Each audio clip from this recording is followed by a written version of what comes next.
In this episode of One to One, I chatted with Wendy Drummond, CEO, Premier Locations. We discussed how an employee-first mindset results in great CX and how leaders can inspire their teams to serve customers better. From juggling a bunch of different philanthropic causes to attending law school and managing your own law firm to starting this thing called Premier Locations, you've carved a pretty cool path to success. I think your story is really neat, and I think it's a good way to start this podcast off. Can you tell us more about your amazing journey to get to where you are today? Wow, well, it's a long and crazy journey with a lot of twists and turns.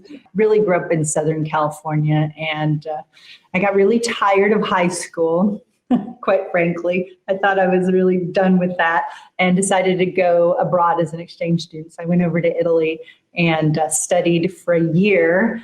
And I loved that so much. I actually didn't really come back for another 2 years. I spent a year in Switzerland and a year in England before my parents said, wow, I think you're supposed to get a college degree somewhere in the middle of all this crazy travel. So I did finally get a bachelor's degree from the American University in Washington, D.C. And then went on to Wisconsin, where I went to graduate school. I just couldn't get enough education and ended up going over as an intern with the Foreign Service over to Africa and worked in Nigeria and Ethiopia for several months, which was really a life-changing experience working with refugees on the border of Sudan. That kind of reset my outlook towards work and even philanthropy and really my whole worldview. Then I had 2 children, which I never thought I'd have, had 2 boys, and I stayed home for almost a decade while they were really little. And then when my youngest son went to first grade, I started law school and was practicing law when I met my now husband. He had recently invested in buying a cell phone agency or franchise and knew really nothing about the cell phone industry. And actually, I was brought in as their employment attorney. And I ended up, very quickly within a year, becoming their general counsel and vice president of human resources and just cleaning up the company really from the HR and people side. And then fast forward a number of years, US Cellular kind of sat us down and said, we really need a change of leadership in the company. And we think Wendy should take over the company, which really wasn't in my game plan. I always thought that I would go back to practicing law and litigating. And I really didn't see myself as a kind of business leader at all. The company was in a really culturally in a bad place. And so that was kind of my charge was how do you transform a company with a really, really toxic culture, high turnover, and really productivity, of course, was going down because those things are all related. And so for the past almost 4.5, 5 years, that's been what I've been doing is changing the culture and getting us on a different path. And I think our culture's I think it's really good. Sometimes I think it's too good because, and we could go into that, but we have a really, really family-oriented atmosphere, even though we're scattered across 8 states in 41 locations right now. Your life's journey has taken you on a variety of different paths. How has that helped you define what customer experience is? And what would be cool is to get you to define what customer experience is in your own words. So customer experience to me embodies every touch point with a customer. And it's funny because I actually tell everyone inside our company that every employee of mine is my customer. And everyone in our sales support office is their customers or all of our sales team.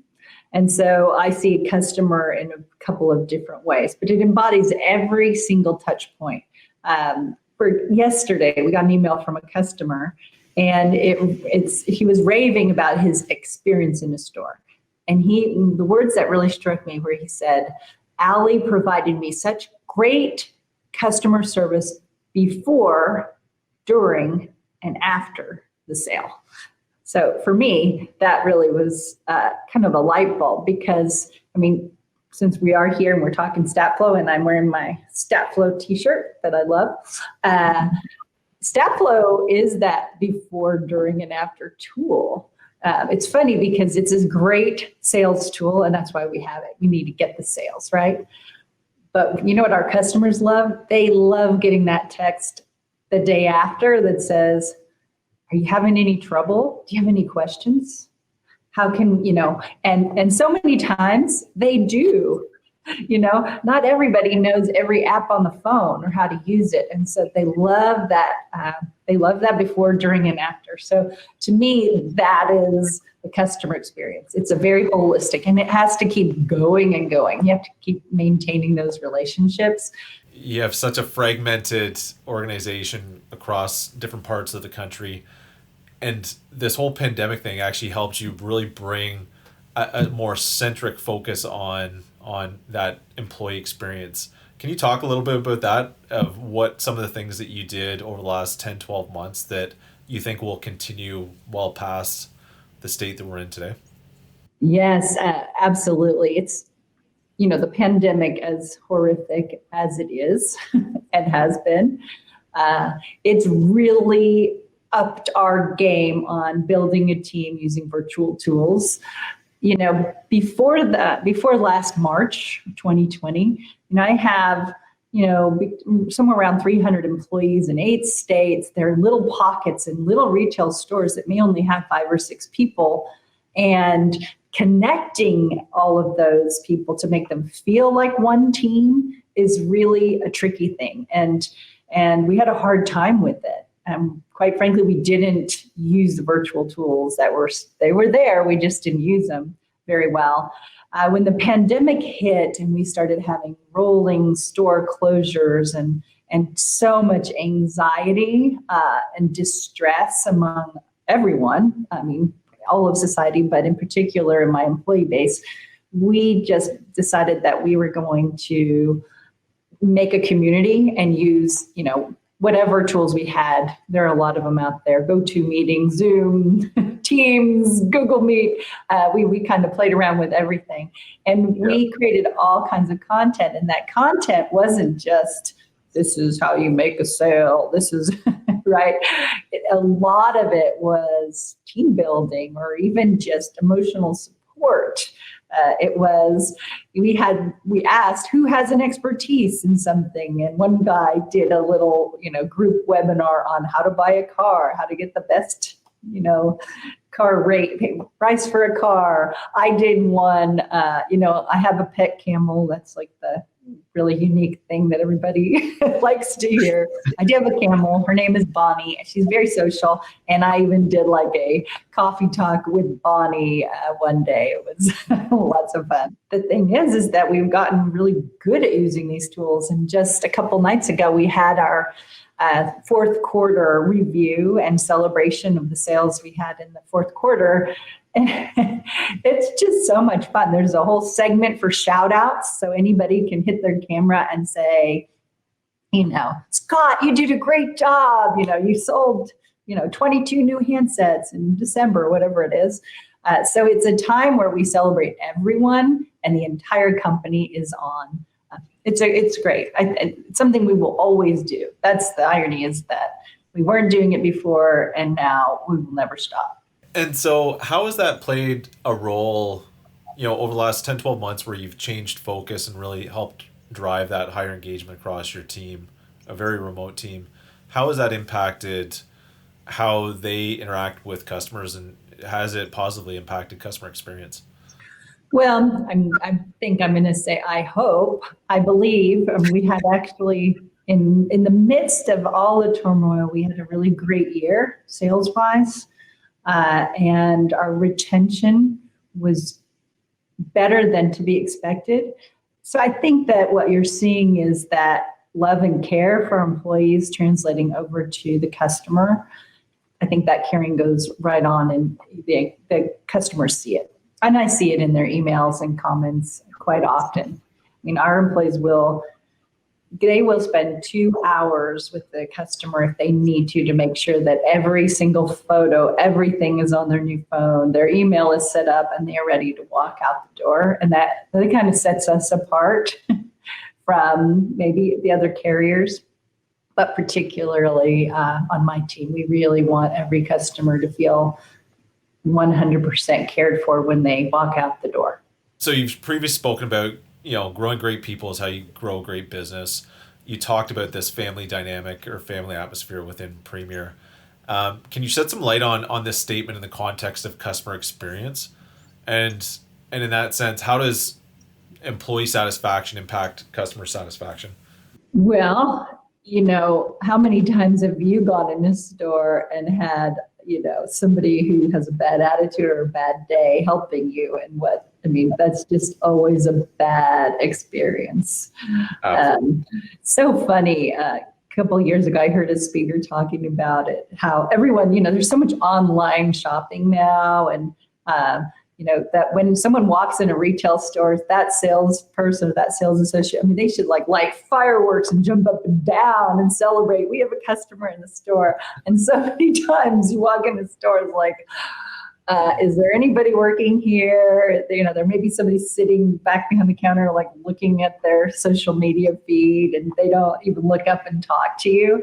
So how does it translate? It translates into employees that understand that their attitude and their happiness level, their contentment with the job is infectious. Customers know it. They know if an employee is happy or not. You feel it right away. You can be in any kind of retail situation, even a restaurant, and someone comes in and says, "What would you like?" Instead of, "Hey, how are you? What can I get you?" There's such a difference in terms of, it's really hard to fake enthusiasm, especially when you're selling cell phones, which quite frankly is a very long and complicated process with really sophisticated technology. And the thing is that not only do you need a sales associate that is, happy to be there, enthusiastic and welcoming, you also have to have a ton of technological knowledge. It's not like selling hamburgers, people don't realize that it really, the sales team in our wireless stores, they are experts on all of these different devices. So what is that customer's experience? If you have an employee who feels cared for and valued and well-trained, I think that's a really important component that we work very hard on. That echoes to the customer immediately. Because an employee who isn't rushing and knows what they're doing is going to make the customer feel like they're in the right place. How do you ensure, you talked about community and being really involved in community. You have great leaders, their titles are enterprise managers versus just a store manager. Is that a coaching mantra that you're coaching and developing, training these people to become great leaders and be active in their community, or is it just part of your culture that you speak of, or a bit of both? I think it's ingrained in our culture. And of course, we are a for-profit business. So it is also a business strategy, right? Yep. We really feel that to be successful in the communities, we have to be a part of the community. And we do that through being active in the chambers of commerce. In fact, a lot of our enterprise managers even serve on boards in these small communities for chambers of commerce and in the business community. So it's ingrained in our culture, but we actively pursue more and more community engagement. And our marketing team really works hand in hand with the enterprise managers to make sure that they're taking advantage of those opportunities so that we're not just engaged in the community, but that community engagement leads to sales. It really drives back that whole concept of localization, local personal relationships with your customers, with the businesses you choose to interact with. And I think I was asking that question because I think it's a really cool part of your culture that you've been able to build and really double down on, again, to drive increase in revenue and sales. And what are the 3 or 4 tools or things that you've done that either you had before this, all this stuff happened, or you instituted? You talked about curbside pickup. What are the two or three things that you say as a company, as a wireless retailer, I need to have to ensure, strong customer experience and, driving obviously the for-profit side of your business? Okay, so that's a great question, Scott, because you're going to love this. We were huge, Statflo enthusiasts before the pandemic. And the good news is we had used and implemented Statflo for quite a long time. And so we knew how to use it. People were trained and we were having great results with it. But if we hadn't had Statflo when the pandemic hit, we would have been really, really in dire straits, because we had to reach out to customers. We couldn't get out physically in the community. Nobody answers a phone call ever that I'm aware of anymore, including me. And so, but for the fact that we had Statflo, I mean, it would have been a mess, because we didn't have to change. We were already there. We had Statflo up and running. We had everyone trained, and we just had to maybe reconsider some of the messaging, because some of it was, we're here, we're open, we can serve you safely. Do you need anything? It wasn't, hey, do you want the newest iPhone 12, right? It was more of a message of caring and put people at ease. I know that one Statflo reach out, I think it was up in Iowa, resulted in a woman, then a phone call following that, where she said that, she had been very ill for a long time, and her cell phone had stopped working, and she was afraid to come into a store. And that once she got the text, she was able to connect with someone and feel comfortable getting service. And they ended up doing a curbside, like super remote. I think they may have put the bag on like a 10-foot pole and hoisted it into her window. But anyway, things like that. But so the Statflo truly has been a huge part of our pandemic response, because it's a tool that we had in place. And we didn't have to scramble and get it up and running when the pandemic hit. So the interconnectivity and the virtual tools, and really capitalizing on team building and training using all the virtual platforms, is something that is here to stay for my team. And as far as customer service, I think it's just the interconnectivity of all of these things we've talked about. And customer experience is the result of really great employees who feel valued and have the right tools and training. Those are key things. That's great. Kind of wraps everything together of what are you doing from a team engagement side versus a customer engagement side. That's cool. Last question I have, your circuitous route around getting to where you are in your career has been really cool. Any suggestions for either new leaders or more tenured leaders in ways to inspire their own team and motivate them to drive better results? Really, for me, the messaging is that no one's going to get there alone. Companies don't survive or thrive based on one person, and particularly not on the CEO. Because quite frankly, if it were just me, there would never be a phone ever sold, right? It is back to kind of working together, rowing in the same direction, and empowering every single person to have a voice as a leader, and listening to those voices, and collaborating. Companies are built on people, but it has to be a group of people with the same goals, in mind, the same mission. And even though if you say it's 6 of us around the table, we may have 6 different methods of getting there. What's important is that we all have the same destination in mind. So, we have our mission statements, love and serve our customers to transform their day. It's not sell 2,000 phones per month. Okay. Love and serve our customers to transform their day. And that means the customer walking in the store.